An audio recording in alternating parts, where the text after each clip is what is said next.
Chip, I know you've been back to Oregon 3 times at least, but still, how special is it for you? I mean, what are your kind of strongest memories of coaching there and building that program? Yeah, well, I didn't build the program. Rich Books and Mike Bellotti built the program. I just kind of jumped in after Mike, but it's a special place, and I think it's great for our players. You know, a chance for them to play in one of the special places in college football. You know, they came out here a couple years ago and got to play in the shoe. We get to go play in Autzen Stadium, and it's Autzen Stadium at that time of day. It's truly special. So I think our guys are excited.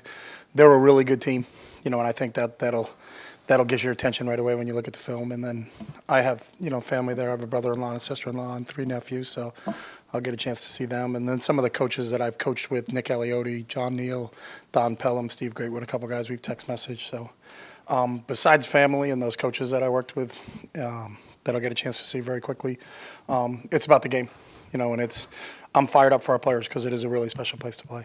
About their defense, what stands out? I mean, it's a good defense. What stands out the most? It is. I think the way Jordan Birch is playing right now up front, you know, they've got a lot of seniors on their defense. I think there's 9 of them in that starting lineup. You know, everybody in the back end, the 2 linebackers, the 1 linebacker, Bassa seems like he's been there for a long time. And then Betcher, I hope I'm pronouncing his name right, number 28, who's a really good player, baseball player, has played really, really well. It kind of seems like he's the heart and soul of that defense.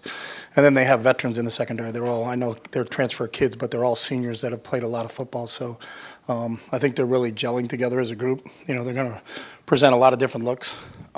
So we've got to be ready for everything they can throw at you, and they're going to throw a lot of things at you. So, you know, that's the challenge when you're going to play a team like this. So you get excited about it. Third row left, Jeff Gilbert, Press Pros.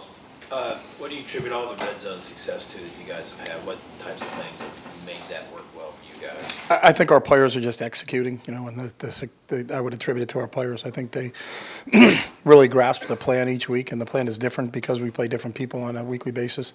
But they've really executed, and it starts in our practice sessions. I think they've been really sharp. You know, this group really practices really, really well. You know, so kind of what we've done in practice on Wednesdays and Thursdays, which is our red zone days, they've gone out and executed at a really high level. I thought our receivers have caught the ball really well down there, and I thought Will's located the ball down there when we've had to throw it. But you have to run the ball in there, and I think the way our offensive line's playing, our tight ends are playing, and we get into some of those bigger sets, have provided us, you know, the ability to either run it in or throw it in right now. Coaches often get a lot of credit, what the play calling or not down in that area. So but you're saying it's really the players more? Yeah, it's always the players. You know, they have to execute. I mean, you can call a play, but they still have to go out and execute that play. And I think that's what we got. We got a bunch of guys that spend a lot of time. This group works extremely hard at the game. You know, and they take everything we do. They're really serious about it. So when you watch our red zone practices on Wednesday and Thursday, that's really the reason we're successful on Saturdays is because of how they train and how they prepare on Wednesdays and Thursdays for those scenarios that will come up in a game. Front row left, Jake Trotter, ESPN. Yeah, Chip, your shared experiences with Ryan, growing up in the same hometown, same high school, same college, and then coaching together, you coaching him. How has that impacted the way you guys work together now, you relate together now, and trust each other? Yeah, I just think we've been around each other for so long that we share a lot of the same views of how the game is supposed to look. You know, so it's when he has an idea, it's not something that you're like, wow, where did that come from? You know, you have an understanding because we spent time together coaching together, and I coached him, but then I also got to coach with him. So, you know, I think we shared experience. Sometimes he'll talk about a route that we may have run when we were together in the NFL. Remember when we played the Cowboys and we did it this way? You know, I'm like, oh yeah, let's get that tape out. Let's take a look at that. So, I think our familiarity in understanding how we see the game, when we see the game similar, that I think that makes it so much easier. What's it been like now that you had a few months coaching here under him? What's it been like for you back together, Brian? It's been great. I mean, it's all about what we really care about. It's about football, and he gets pulled out of some meetings sometimes, and obviously that's what happens to a head coach. You know, there are other things on his plate besides just the offense, and the fact that I can stay in there with Brian Hartline and Justin Fry and Carlos Lachlan and Keenan Bailey, you know, we'll continue to grind on what we got to do, and then when he comes back in, we kind of present what we came up with, and most of the time we're always on the same page. Or, you know, it's, hey, why don't you look at it a little bit like this, and then they can kind of give you a new idea, and you can get some a little bit more traction doing it that way. But I think we understand both of our backgrounds, so I think that's what makes it so easy for us to have conversations about it. Wide left, Whitney Harding, WCMH. Hey Chip, you mentioned Jordan Birch. From what you've seen, what makes him so special? Yeah, I think his athletic ability for such a big player, he's listed at 6'5", 290, but he plays defensive end. Most guys that big are the interior defensive linemen, so he's a really athletic guy. And, he had a huge game against Michigan State last Friday night, and really kind of showed up. I think he's really starting to embrace that role that Tosh and Dan have put him in. And, you got to know where he is on every play, but he's one of those guys that can disrupt the football game. The guys on this team, I mean, they play in huge stadiums, the Shoe almost every week, the Big House down in Happy Valley. But what advice would you give them about playing in Austin? What makes you say it's special? Going in there as the opponent, what advice will you give them?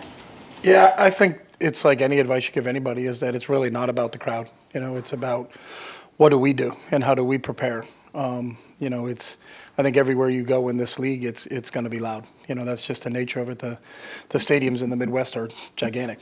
And I think this group has had a lot of experience playing in big stadiums. So I think no matter where we were going, whether it was to Autzen or to the Big House or up to Camp Randall or any place like that in between, is that you really don't concentrate on the stadium. You're really concentrating on the opponent, and you just turn the tape on, and that will have your attention. It's about the Ohio State football players versus the Oregon football players, and it's not about the environment that you're playing in. It's about the game itself. So.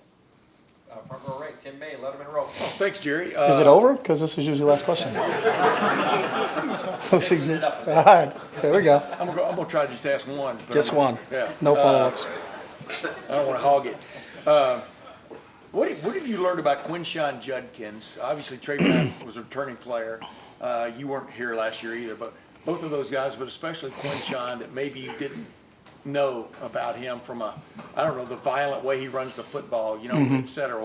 What has really gotten you going about watching Quinshon play? Yeah, He had a game the other day that wasn't that well blocked, but it was still a 12-yard game. You know what I'm saying? Yeah, I had just seen highlights because obviously, we weren't in the same league and didn't play them. So, I'd see highlights on a Saturday and knew he was really talented, knew he had run for a lot of yards there. Came from a really well-coached scheme. Lane does a great job and did a great job with him. But, I think seeing his physicality, because normally, we're not tackling and taking guys down in practice. So, we're usually just studying the running back up. And the running back has to give a little bit because he's not trying to run over a defensive player because the defensive player is not trying to tackle him. So, when you really see him live in games and see here comes an unblocked guy, I look back to the Marshall game where the linebacker was unblocked and he just kind of tossed him to the ground. I think it's his physicality running with the football. Not that I didn't think he had it. It's just I'd never seen him in those situations before. So he's got really good vision and he's got great feet for a big player. He's 220 pounds and I had noticed that right at the beginning because when we're doing run-throughs and things like that, you watch him navigate and make a decision on where he's going through a hole, and then when he sticks his foot in the ground, he takes off. But then I think when you see him in games, like you guys have seen him in games, and for us, it's really the first 5 times I've seen him have been the same 5 times you guys have seen him in a game, and it's his physicality when he has the ball in his hands that I think kind of can separate him from some other backs. Austin Ward, the podcast. Chip, you talked about the execution in the red zone situations. What did you see on the 4th down attempt? And I don't know what the process was to go empty in that situation. You don't get a mulligan in those situations, I guess. But what happened on that play, and would that impact anything moving forward for you? No, I think every game is different. So how people defend certain things, it's sometimes you got to give credit to them. I think they did a decent job with penetration, and kind of reestablishing the line of scrimmage there a little bit. So. We couldn't stay on track in terms of the path that we wanted to start the quarterback on. And really it was just a little bit of knockback that affected us on that. But when it's 4th and 2, a little bit of knockback can affect you. Bill Lanning, Kings of the North. I have a technical question, I guess. I feel like a lot of times when you see quarterbacks in the pistol, they just sort of spin and hand the ball to the running back. And you guys were having Will kind of step back and like kind of two-handed. What does changing the footwork out of that look provide you guys that sort of just like spinning around and handing it off wouldn't give you? Yeah, well, we're not the first to do that. So I know. I haven't seen it here before. Say that again? I haven't seen it here before. Oh, okay. Yeah. Yeah, we've done it. We've done it everywhere I've been. I've done it. We did it a lot, especially in the NFL when we had Colin Kaepernick, because it's really the pistol offense came from Coach Alt at Nevada when Colin played there. So, it's a lot of the things that I learned from Coach Alt at Nevada a long time ago about how to do it. So, and then ever since we adapted that, so I've been doing that at every place I've been for about the last 10 or 12 years. So, it's the back is in the dot, so he's coming downhill. And I think some running backs like that a little bit better. Some running backs like being on the side a little bit better. So it's just, do you want asparagus or do you want Brussels sprouts? It's just ordering a side order with your meal. It's not the meal. It's just kind of the side order. So, and then make sure you get enough for everybody too. So for the table, so not just for yourself. Fourth row right, Andrew Gillis, Cleveland.com. Yeah, Chip, Oregon's recruiting classes these last couple of years have been pretty good. What did you learn about recruiting at Oregon that is maybe different from recruiting at UCLA, from recruiting at Ohio State? Like, what's different about trying to get kids to go to Pacific Northwest? Well, I think it's a different era now, so I don't think you can compare when I was there in 2012, recruiting in 2012 and 2024. You might as well have been in a horse and buggy in 2012, the way the rules have changed. So I think it's a totally different game now, and how people recruit and what incentives people get to go to school. So I don't even know if that's applicable. Spencer Holbrook, Letterman Row. Chip, you faced Dan once as him at Oregon, you at UCLA. You guys had almost 450 yards. What did you like what you guys did against Dan, and what did you learn from facing Dan that you can kind of draw for this matchup against him again? Well, I can start with what I didn't like is that we were behind, so we threw the ball a lot more in that game because we were behind, and that's, sometimes I think if you just look at the statistics of a game and say, hey, you guys had X amount of offense, well, are they playing the same defense that they would play if it was a little bit closer score? And I don't know if that's the case when you go back and look at that game. We faced a lot of soft zones in the second half because we were down, so we had to throw the ball to try to get within a score or two.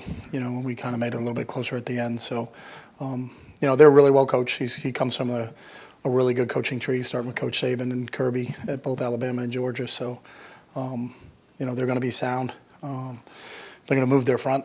They play very, very close in coverage. They're very sticky in their coverage in terms of challenging your receivers. And there's a lot on the plates of the linebackers, but I think their linebackers are really well coached, and I think they handle it really well. Right next door, Cameron T. Robinson, The Athletic. Chip, how did your time at Oregon maybe influence some of your creativity, whether offensively, running a program, anything like that? Well, I had a chance to work for a great head coach in Mike Bellotti when I was there for 2 years as an assistant. But more important than that, I think Mike's staff was together, a lot of those guys, for 20-plus years, which was even a rarity back then. Gary Campbell, when Gary retired at running back coach, he had been there for 30-some-odd years. Nick Aliotti was 20-plus years. Steve Greatwood was 20-plus years. John Neal, 15 years. Tom Osborne, 15 years. Don Pelham, 20-plus years. So I came in, and I was the youngest guy there and the least amount of time on staff, but there was such a wealth of knowledge from that coaching staff that you couldn't help but learn from those guys. And it was, and they welcomed me with open arms. So it was just a really cool experience for me to spend 2 years as an assistant before I became a head coach. And then when I became a head coach, those guys were all there with me. So it was like I had 5 or 6 other head coaches with me that kind of shepherded me along the way as we kept going. But the big thing there is that we had great players. And the success we had when I was there was a direct correlation to how good our players were. You show me a coach with a good record, I'll show you a guy who's got a bunch of talented football players on the team, and that's what we had. So, but I learned a ton, not only from the coaches there, but from the players I had an opportunity to coach. Far right, Adam King, WBNS 10 TV. You've had a little bit of time at Ohio State now. What's the differences between the university? I mean, you were at Oregon for a long time. When you think of Ohio State versus when you think of Oregon, what kind of goes through your mind? Yeah, nothing goes through my mind. And I don't mean it that way because I never think of that. Like, I learned a long time ago, I think it was Thomas Jefferson, that comparison is the thief of joy. And I don't compare my experience at one school to my experience at another school because, number one, I don't have time to do that. But number two, maybe when I retire, I can sit back and kind of think about it. But I don't really think about it. I just think of it. This game has given me so much, and it's been so special that I've had an opportunity, I got a chance to coach at Oregon. Like, I would have never dreamed of that as a little kid. I got a chance to coach at The Ohio State. Like, wow. I mean, that's pretty special. So I think both of them are different. I think every experience is different just because all universities and the people that you deal with are different. But both places are really special to me, though. Are you excited to go back there? I am. I love my time there. I mean, it was, and I met so many great people, you know, besides the coaches and the players that I got a chance to coach, the Phil and Penny Knights and the Pat Kilkennys and Stephanie Kilkennys and Ed Miletus and so many people that care very deeply about that university. That's the one thing I can tell you about being there is the passion that those guys have for the University of Oregon is second to none. Just like the people here, their passion for this place is second to none. So I think there aren't many people that got a chance to coach at both places, and I just feel very fortunate that I could. So. Stefan Krajcnik, Cleveland.com. Ryan was talking about kind of the influence you had in his coaching career, helping him get jobs early on, and even talking about potentially coming to Oregon when he was younger in his coaching career. I guess what did you see from him, early in his coaching career that made you think that he had a chance to be a pretty good coach after a pretty good playing career? I think he's always had a really keen athletic mind. He could process things really fast. He was the catcher on the baseball team, the point guard on the basketball team, the quarterback of the football team. Always the guy that had to make decisions while he was a player. So I thought he naturally would transition into being a very good coach. And then just getting a chance to observe him early in his career, you knew, that guy has it. And I think I knew he had a bright future. And his success wasn't a surprise. But his success wasn't a surprise to anybody that's ever been around him for a while, just because you can tell how he's wired. Like, he's wired to be successful in what he's doing right now. I think it's to some people, I don't know, maybe they don't know him as well as we do, but it's not a surprise to us because I think we knew he was going to be successful from a really, really young age. You talked about Dan Mullen helping him on early too. How did you kind of first get to know Dan, and had you talked to him when Ryan was kind of looking for GA jobs? We're all from the same hometown, so I think we all grew up within a mile of each other. So it's I helped Danny get his first job. Sean McDonald, who was a teacher at our hometown that went on to coach college and was a head coach at New Hampshire and coached both myself and Ryan, kind of got me involved. I got Danny involved, Ryan. When Ryan got to Florida, it's because I called Danny because Danny was at Florida at the time and said he was at Boston College and the job came open. So I recommended him to Danny and it kind of went from there. But I think it's about who you know sometimes, more than what you know. And I think all Ryan ever needed to do was get in front of some people. So if we could open a door to get him in front of people, we didn't get him any jobs. He got the jobs himself, but it was just an opportunity. After people met him, they were like, yeah, I wouldn't have recommended him if I didn't think he could do a really good job at it. And I knew he would be successful. Got time for just a couple more. Joey Kaufman, Columbus Dispatch. Chip, with Will having an extra year of experience due to the COVID year at all, how does that affect somebody who's just 23 years old playing in college? Do you see that as having any sort of effect for him? Extra experience? I don't know. I mean, I don't think the COVID year gave anybody any experience. I don't know how your experience during COVID was, but I don't look back on that and thinking, wow, because it was just a different time. I thought about that because someone asked me about going to Oregon. We went up there during COVID, and there were no fans in the stand. It was kind of eerie, to be honest with you. I think that whole season for some people, and I've never had a chance to really visit with Will and talk to him about his COVID experience and what it was like where at K-State about that. So I couldn't answer that part of it. More so just getting like the extra time. No, I think that's a really good point. I think the time is, and there's a lot of guys that got that, everybody got that extra year if they chose to take it. So I think that's benefited. There are some kids, when you turn on the game, they're like seventh-year players. Cam Rising, who I love, who's an unbelievable competitor at Utah, he's in year 7, I think, at Utah. And I think there's a lot to say to that because experience, you can't make that up. That's something that has to be earned over time. And all those guys that got that extra year, I think that part of it benefited him. But I couldn't just talk to what his COVID, because I don't know if he played. Did he play during the COVID year at K-State? Did he? Okay. When you went there in 2020, did they play crowd noise at Autzen? Yeah, they did that all throughout the Pac-12 at the time, but it was like the same crowd noise wherever you went. So if you went, when we were at Colorado, it was just, and I don't know what it was like. On the West Coast, it was a lot different during COVID. So we had no fans, nothing in any of our venues, and it was just, we played a game on a Sunday morning at 9 a.m. against Cal, because our game at Utah got canceled the day before, and it was because they didn't have enough players, and then Cal's game got canceled against Arizona State, so they said, why don't you guys play each other? And It's like go meet in a park and let's go play. So it was just different. Stephen Means, Cleveland.com. Fun way to schedule, prepare for a Yeah. game.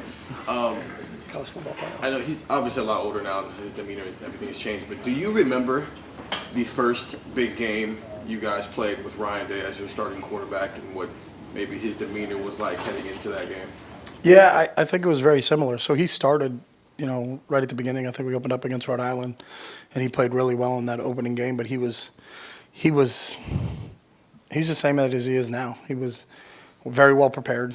He knew what he was facing and knew who he was facing, and studied it. Any advantage he could get from his preparation, he would take advantage of. And then he was just always just so competitive in every situation that, the great thing about him is you never had to motivate him. You didn't have to say, hey, you got to get up. It's a Tuesday practice, and this is who we had. He was already like that, because he's such an intrinsically motivated person that, those are the guys that you love coaching, because you don't have to spend a lot of time on things that aren't X and O's because he's already dialed in that way.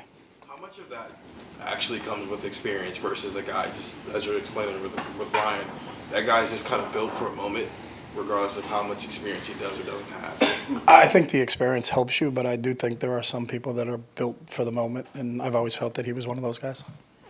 Pat Murphy, 24/7 Sports. Chip, you talked about the Oregon defense, or the Dan Lanning defense. What makes a Dan Lanning defense, and specifically the front that you talked about in the movement? Yeah. What are the keys that I only faced him one other time, so I haven't studied Dan to be able to say this is his hallmark traits of this. And then it was 2 years ago because we didn't play him in 23, so I only played him in 22, and that was the first time we faced him. So, but I think there's movement involved in the front. They move in and out of 3 down and 4 down. They can blitz you internally. They can blitz you from the edges. And I think there always seemed like they're close in coverage. Like there's not, you don't turn the tape on and see a lot of guys running free. I think they do a really good job of mixing their coverages with their fronts. And it can present some problems to you if you're not prepared for it. So, that's the challenge for us this week, is that it's a really well coordinated defense, both on the front end and on the back end. And last question, deep left, Tim Hall. Oh, I thought you were going Tim May. Chip, how great was it to see Will and Emeka hook up so many times? And as a coach, do you get more of a kick out of, especially the second touchdown, when it is just a perfect throw and a perfect catch in the corner of the end zone? Do you get a bit more of a kick out of that than seeing just a perfect play open up where somebody's wide open running all the way down the field? No, I think as a coach, when guys make plays, and I think to your point, you're right. When there's a guy running open down the middle of the field and you throw it to him and he catches it, it's, you don't get as excited as you do when it's a throw like the one Will had to Mech, to my left as I was looking out of the box. I thought that was had to put it in one spot and put it in that one spot, and Mech had made that catch. But I'll be honest, just a fan in you, when JJ makes those catches, that's a little different. You'd like to take credit that we do drills so that he can do that stuff. And Brian does. I'll give Brian credit. They do that. But, sometimes those 2 catches at Michigan State and the one he had the other day are the ones that kind of make you go, wow, up top. Those are when I see someone do something spectacular like that probably not many other people can do. That kind of catches your eye also. But I think the plays that are executed like you mentioned, where it has to be a perfectly thrown ball and it can only be put in one spot, and that one spot's a difficult place to catch it, the way Mech did it's a credit to those guys. But I think it's what you see them do, as I alluded to earlier, on Wednesdays and Thursdays, in our red zone periods is, that was something that we really worked hard on in our red zone period, and they went out and executed it. Coach, thank you very much for your time. All right, thanks, guys.